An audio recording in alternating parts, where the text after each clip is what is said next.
Now, the next topic of motion chapter is distance and displacement. Start with distance. What is distance? Total actual path covered by the body is called distance. Total path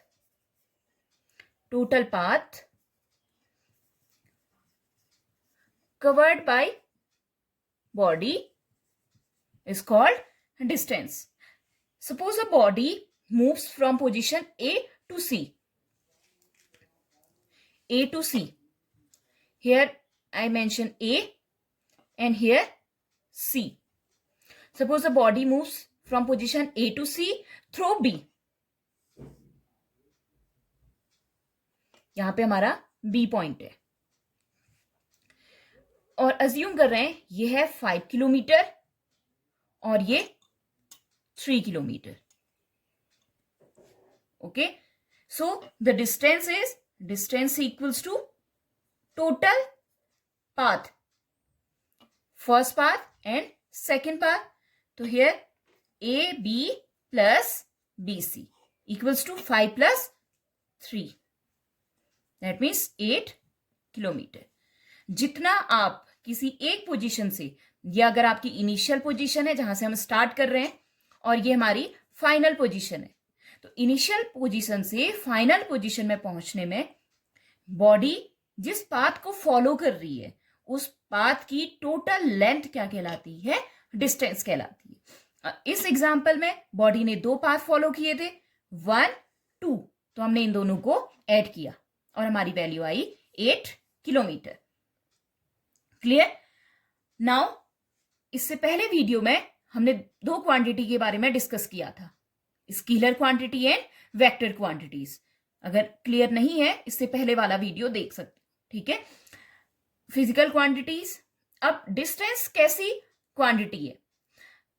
जब हम vector quantity की बात करते हैं उसके साथ क्या होती है? डायरेक्शन, एक फिक्स्ड, एक पर्टिकुलर डायरेक्शन होती है. बट डिस्टेंस में आप इस एग्जांपल के थ्रू क्लियर देख सकते हैं कि डिस्टेंस क्या हो रही है? चेंज हो जा रही है और ये डायरेक्शन पे डिपेंड नहीं कर रहा है. Clear? So distance is a scalar quantity. Scalar quantity because it has only magnitude. It has only magnitude and no direction. And distance covered is always positive. जब भी आप कोई डिस्टेंस ट्रेवल करो, सपोज मैं अगर एक ही स्टेप क्यों ना आगे बढ़ूं, अगर मैं एक स्टेप भी अगर आगे बढ़ रही हूं तो उसकी कुछ ना कुछ वैल्यू होगी. ठीक है, जब पोजीशन चेंज हो रही है, हम किसी इनिशियल पोजीशन पे थे और हमने मूव किया, हम किसी दूसरी पोजीशन में, किसी फाइनल पोजीशन में पहुंच रहे हैं, भले ही वो छोटी क्यों ना हो बट उसकी कुछ ना कुछ वैल्यू आएगी. तो क्या डिस्टेंस क्या होगी? हमेशा पॉजिटिव होगी. Now the unit. कोई भी फिजिकल क्वांटिटी जो मेजरेबल होती है उसकी क्या एक अपनी यूनिट होती है. अब इसकी एसआई यूनिट क्या होगी? जब भी आप डिस्टेंस लिखें, जो वैल्यू आएगी उसके साथ अगर हम उसकी यूनिट नहीं लिखते तो हम उसे डिफाइन अच्छे से नहीं कर पाते. ठीक है, तो यूनिट लिखना बहुत इंपॉर्टेंट है.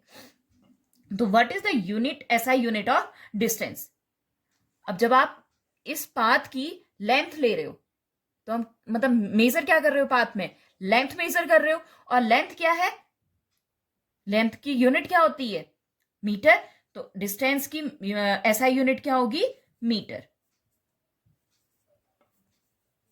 और छोटी यूनिट सेंटीमीटर, किलोमीटर, ये बड़ी यूनिट हो गई. क्लियर हुआ? अब जैसे एक और एग्जांपल से समझते हैं इसी को, डिस्टेंस को. आप यहां पे थे, इस पॉइंट पे थे, आपने यहां से मूव किया 2 किलोमीटर और आप यहीं से वापस आ गए. यहां पर पहुंचने के बाद आप पूरा इसी डायरेक्शन, रिवर्स डायरेक्शन में यहां पे वापस आ गए. ठीक है, यहां से वापस आ गए तो आपकी डिस्टेंस कितनी होगी? 2 किलोमीटर. यहां से इस पॉइंट से, इस ए पॉइंट से बी पॉइंट तक पहुंचने में 2 किलोमीटर प्लस जब हम वापस इसी पॉइंट पे वापस आए तो हमने फिर से कितनी डिस्टेंस ट्रेवल करी? 2 किलोमीटर. तो वैल्यू कितनी आ गई? 4 किलोमीटर. तो जो डिस्टेंस है वो हमारे किस पे डिपेंड कर रही है, हमारे पाथ पे डिपेंड कर रही है, और हम जितनी पाथ को कवर करेंगे उस पाथ की टोटल क्या लेंथ को मेजर करेंगे for distance. This now displacement. The shortest distance between initial position and final position is called displacement. The shortest distance between initial position and final position in a fixed direction or in a straight line is called displacement. The displacement of an object is the change in the position of an object in a fixed direction.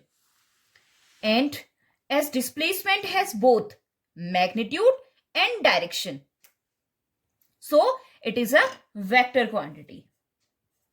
It is a vector quantity.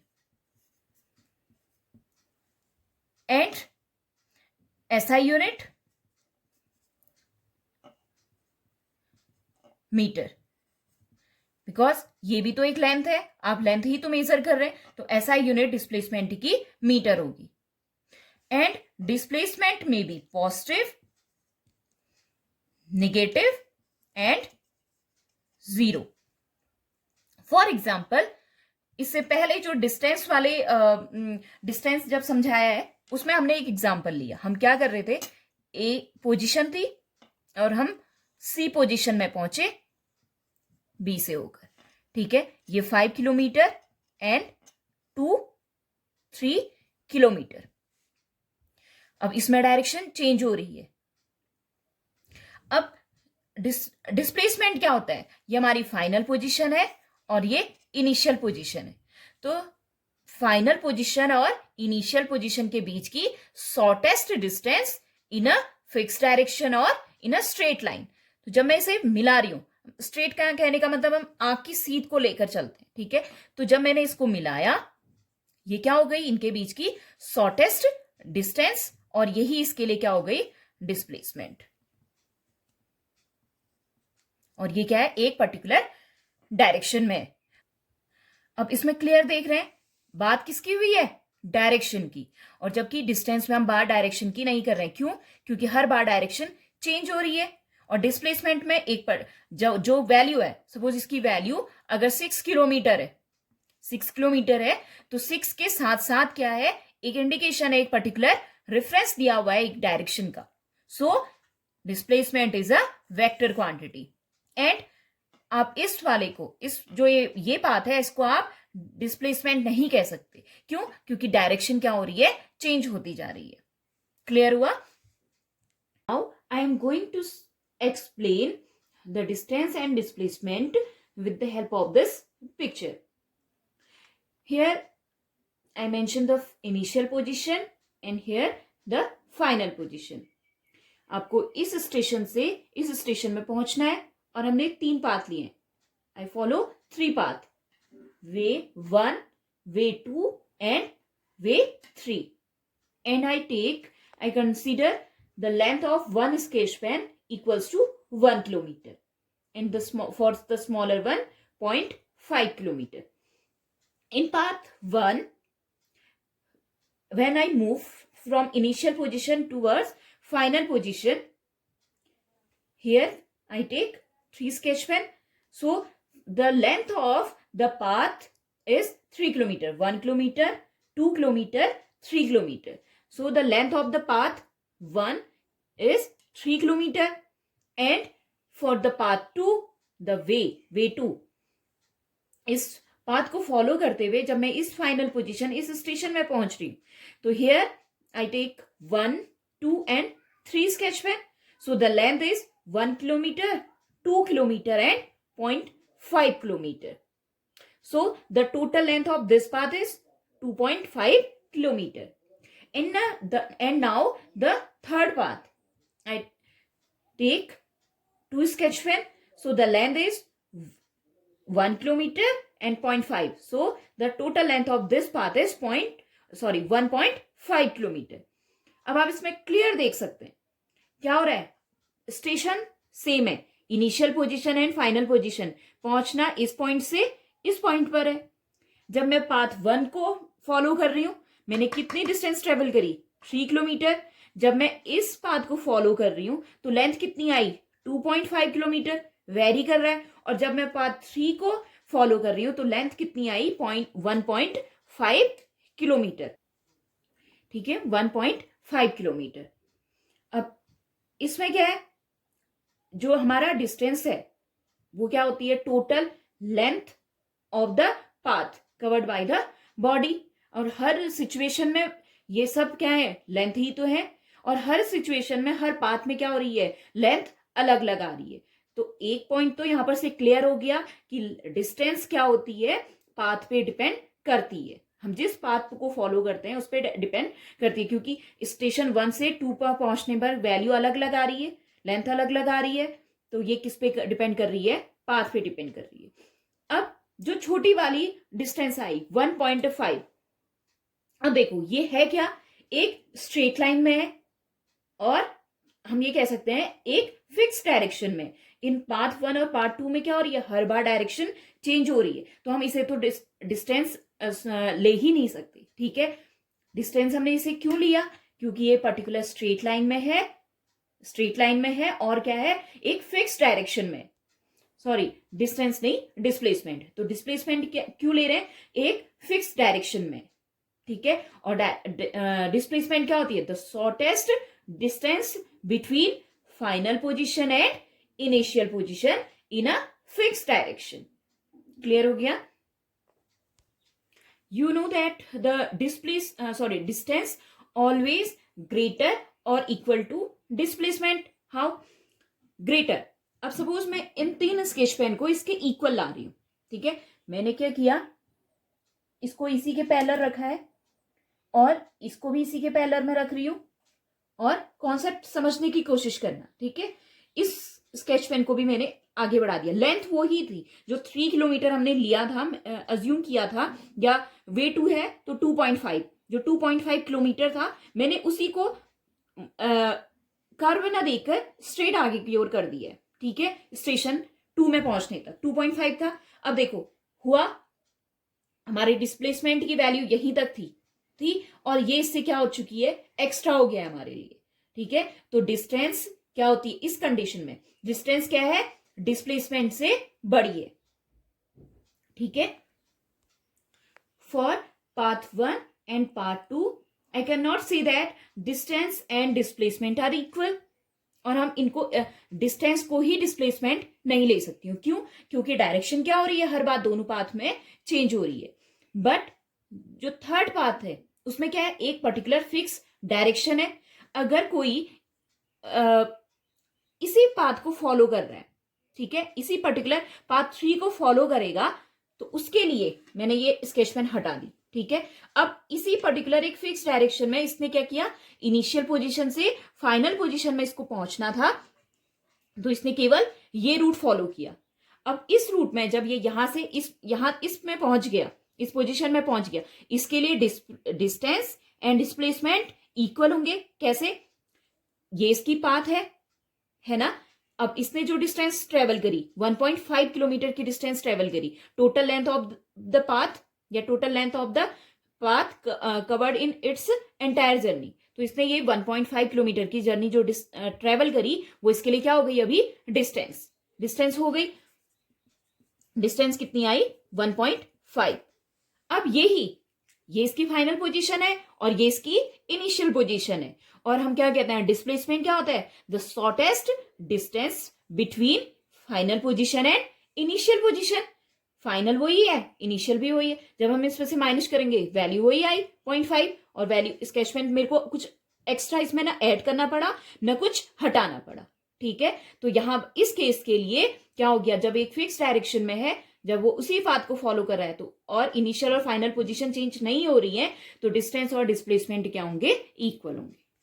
और इससे छोटा path कोई और आप नहीं बना सकते, क्योंकि ये एक स्ट्रेट लाइन में हमारी आंख की सीध में। ठीक है, I hope distance and displacement जितना अभी तक पढ़ाया है वो आपके समझ में आया होगा।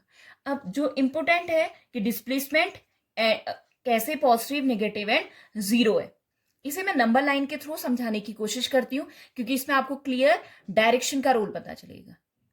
ठीक है, सो ये नंबर लाइन है 0 1 2 3 4 5 6, -1 -2 -3 -4। मैं इसे सेंटर मान रही हूं और जो रेफरेंस दूंगी ये रेफरेंस पॉइंट रहेगा और इसी को मैं इनिशियल पोजीशन ले रही हूं। ठीक है, ये ईस्ट, इधर वेस्ट, और मैं इधर की जो भी डायरेक्शन है, अगर आपको जो रेफरेंस दिया गया है इधर की ओर डायरेक्शन ले रही हूं, ईस्ट की ओर, तो इनके लिए पॉजिटिव, और जो इधर की ओर वेस्ट की ओर जो भी रेफरेंस आएगा उनके लिए माइनस साइन आएगा। ठीक है, फॉर एग्जाम्पल मैं 5 स्टेप ईस्ट की ओर गई, 1 2 3 4 5 स्टेप गई, एंड अब मैं वापस बैक 3 स्टेप आ रही हूं, 1 2 3। मेरी पोजीशन कहां पे हो गई? 2 पर। और जो डिस्प्लेसमेंट होती है, डिस्प्लेसमेंट वो होती है हमारी final position minus initial position. So here final position 2 minus initial position 0। Value कितनी आई? 2, पॉजिटिव में आई, तो डिस्प्लेसमेंट क्या है? पॉजिटिव हो सकता है। ठीक है, अब अगर मैं 5 स्टेप के रिगार्डिंग बोलूं कि ये 2 ऐसे भी आ सकता है। आप 5 स्टेप ईस्ट की ओर गए, जो रेफरेंस जिस डायरेक्शन का दिया था 5 स्टेप,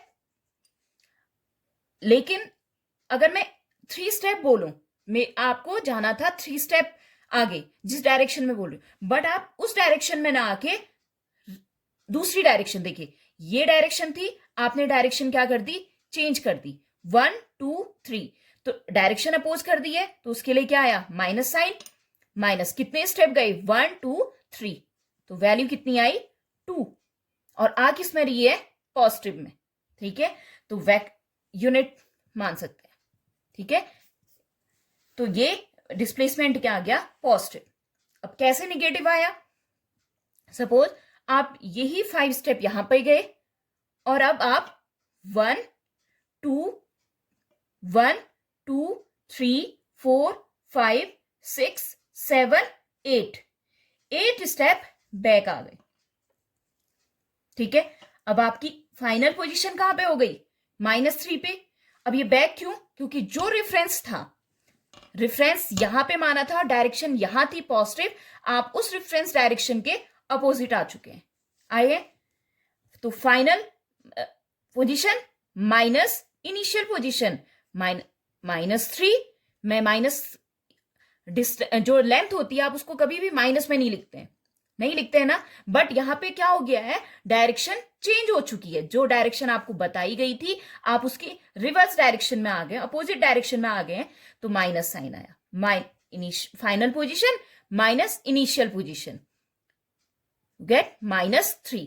तो जो आप यहां पे कंफ्यूज मत होना कि लेंथ तो कभी माइनस नहीं हो सकती। जब आप स्टेप चल रहे हो, भले ही आप आगे स्टेप चलो या बैक स्टेप जाओ, है तो वो लेंथ, है ना। तो ये निगेटिव किस कारण आया है? जो ये निगेटिव है वो किसके कारण आया है? अपोजिट डायरेक्शन के कारण। जो रेफरेंस दिया गया था उसके अपोजिट डायरेक्शन में अगर आप मूव ऑन कर रहे हो तब ये निगेटिव साइन आया।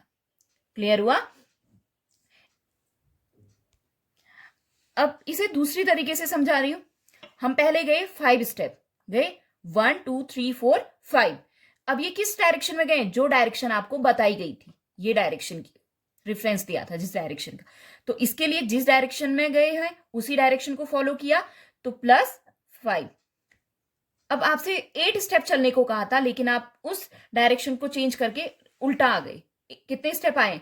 8 स्टेप, 1 2 3 4 5 6 7 8। डायरेक्शन चेंज कर दिए तो साइन क्या आएगा? -8, और वैल्यू कितनी आ गई? -3। सो अब कंफ्यूजन नहीं होना चाहिए। तो माइनस साइन जो है वो किसके कारण आया है? डायरेक्शन को इंडिकेट कर रहा है। ये हमारी इनिशियल पोजीशन है, ये पॉइंट, और इस पॉइंट से अपोजिट आ चुका है, उसके पीछे आया है, तब ये निगेटिव साइन आया है इस केस में। ठीक हुआ। अब जीरो कैसे आएगी वैल्यू, पॉजिटिव आ गया, नेगेटिव आ गया, जीरो। जब आपने 5 स्टेप मूव करा और वापस 5 स्टेप फिर बैक डायरेक्शन में गए, 1 2 3 4 5, आप कहां पे पहुंच गए, उसी पोजीशन में। तो इस केस में क्या हो गया, इनिशियल फाइनल पोजीशन जीरो पे थे, माइनस इनिशियल पोजीशन जीरो पे ही थे, तो वैल्यू क्या आ गई, जीरो। या आप ऐसे भी समझ सकते हैं, जब आप स्कूल में, सपोज आप, ये घर है और यहां पे आपका स्कूल है, आप मॉर्निंग में गए स्कूल को 2 किलोमीटर, 2 किलोमीटर। अब जब छुट्टी हुई आप वापस क्या पहुंचे, घर में पहुंचे। अगर इस केस में अगर मैं डिस्टेंस कहूं, डिस्टेंस क्या हो जाएगी, मॉर्निंग में जो 2 किलोमीटर गए और इवनिंग में वापस जो वापस आए 2 किलोमीटर, तो कितना हो जाएगा, टोटल डिस्टेंस कितनी होगी, 2 + 2 यानी कि 4 किलोमीटर। अब यहां पे ये कंफ्यूजन मत क्रिएट करना कि मैम इस डायरेक्शन में तो ठीक है +2 आया, जब हम वापस गए आपने -2 क्यों नहीं लिया। क्यों नहीं लिया, क्योंकि डिस्टेंस के साथ हम डायरेक्शन नहीं देखते हैं, ठीक है। इसमें आप जितना भी पाथ फॉलो कर रहे हैं उनकी टोटल लेंथ आएगी, ठीक हुआ। तो +2 + 2 दैट मीन्स 4 किलोमीटर। अब डिस्टेंस, इस केस में जब आप वापस घर पहुंच गए, डिस्प्लेसमेंट क्या हो जाएगा, 2 किलोमीटर आप गए और वापस 2 किलोमीटर पहुंच गए, तो आपकी इनिशियल पोजीशन और फाइनल पोजीशन क्या हो चुकी है, सेम। तो इस केस में आपका डिस्प्लेसमेंट कितना हो जाएगा, 0 किलोमीटर। अब जो ये पॉजिटिव नेगेटिव और जीरो का केस था, ये तो मैंने आपको डिस्प्लेसमेंट बताया था, ये 2-3 यूनिट जो आपका आया था। अब मैं पहले वाले केस की बात करूं तो इसमें डिस्टेंस कितनी होगी, देखो हम पहले कितने स्टेप गए, 5 step.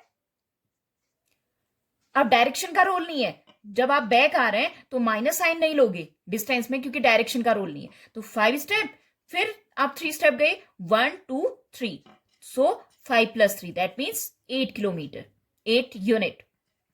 And for the next case, negative case, हम पहले 5 स्टेप गए हैं एंड देन हम मूव हुए हैं 8 स्टेप।